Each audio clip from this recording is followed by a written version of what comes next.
में 17 साल 8 महीने का लड़का नशे की हालत में 150 किलोमीटर प्रति घंटे की ज्यादा की रफ्तार से 2 करोड़ रुपए की कार चलाता है और मध्य प्रदेश के रहने वाले अनीश और अश्विनी नाम के 2 इंजीनियर को अपनी कार से रौंद कर मार देता है। लेकिन एक बड़े बिल्डर के बेटे को 15 घंटे में जमानत मिल जाती है। आखिर कैसे?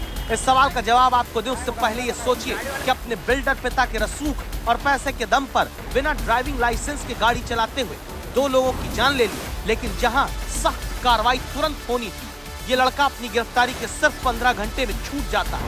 अदालत से इसे आसानी से बेल मिल जाती और जिन शर्तों पर इसे बेल मिली वो 2 लोगों की मौत पर एक भद्दा मजाक है। 2 लोगों की जान लेने वाली इस लड़के को जमानत देते हुए जुवेनाइल जस्टिस बोर्ड कहता है कि आरोपी लड़का सड़क दुर्घटना पर 300 शब्दों का एक निबंध लिख कर दे।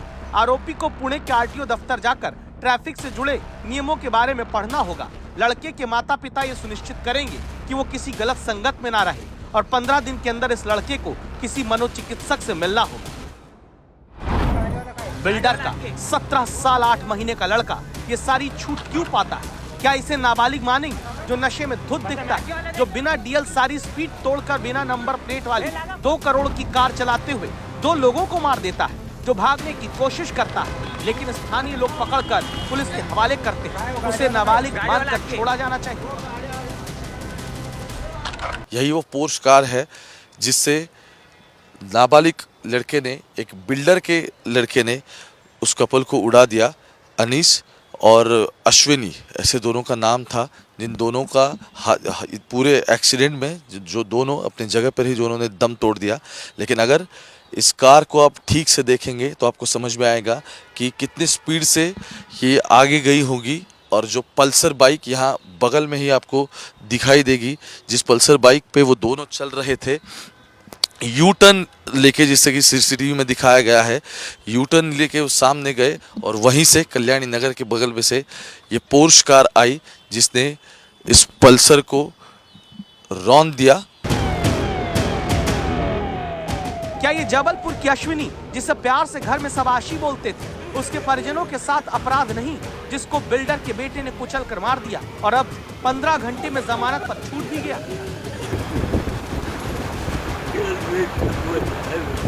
क्या हमारा संविधान यही बोल रहा है कि किसी नाबालिग बच्चा एक्सीडेंट करे, किसी के बच्चे की जिंदगी उजाड़ दे, किसी का घर उजाड़ दे, और इस तरह का संविधान बनता है? और इतवार के दिन कौन सा कोर्ट, स्पेशल कोर्ट लगता है, वहां से जमानत होना ही नहीं चाहिए।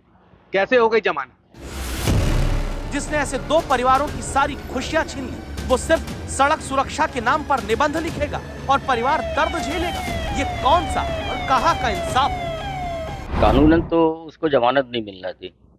और दूसरी बात ये है कि उसके मदर फादर गार्जियंस के ऊपर भी कार्रवाई होना चाहिए कि उसने नाबालिग बच्चों को इतनी बड़ी गाड़ी दे दी।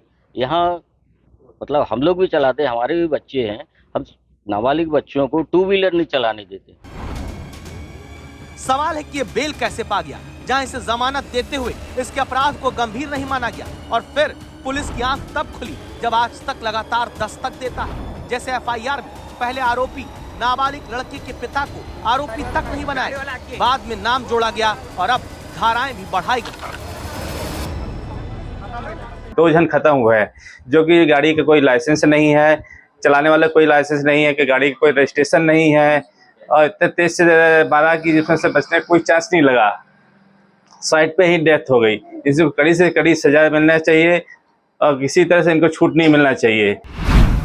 आज तक की लगातार खबर दिखाने के बाद पुणे पुलिस जागती है। आज तक के झकझोरने के बाद आरोपी लड़के के पिता की गिरफ्तारी हो चुकी है। पुलिस ने पुणे के उन 2 बार मालिक को गिरफ्तार किया जहां आरोपी लड़के ने शराब पी थी। पुलिस अब 17 साल 8 महीने के आरोपी को नाबालिग नहीं बल्कि बालिग बताते हुए ही कार्रवाई कोर्ट में चाहती है।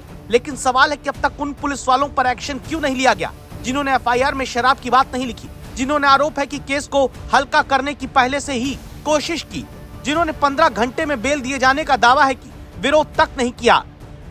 ये केस एक अत्यंत हीनस और ग्रीवियस केस है और इसमें आरोपी जुवेनाइल जो है इसको एडल्ट की तरह ट्राई किया जाए, जो कि लॉ में प्रावधान है। उसकी एप्लीकेशन को जो लोअर कोर्ट ने डिसअलाउ किया था, उसके विरुद्ध हम अपील में गए हैं और हमें विश्वास है कि उसमें हमें फेवरेबल ऑर्डर मिलेगा। प्रकार का प्रत्यक्ष अप्रत्यक्ष मदद अगर किसी अधिकारी ने किसी आरोपी के साथ किया होगा या फिर्यादी के साथ दुर्व्यवहार किया होगा, उसके विरुद्ध कड़क कार्रवाई की जाएगी। इसके लिए ऑलरेडी एक एसीपी दर्जा के अधिकारी को चौकसी दी गई है।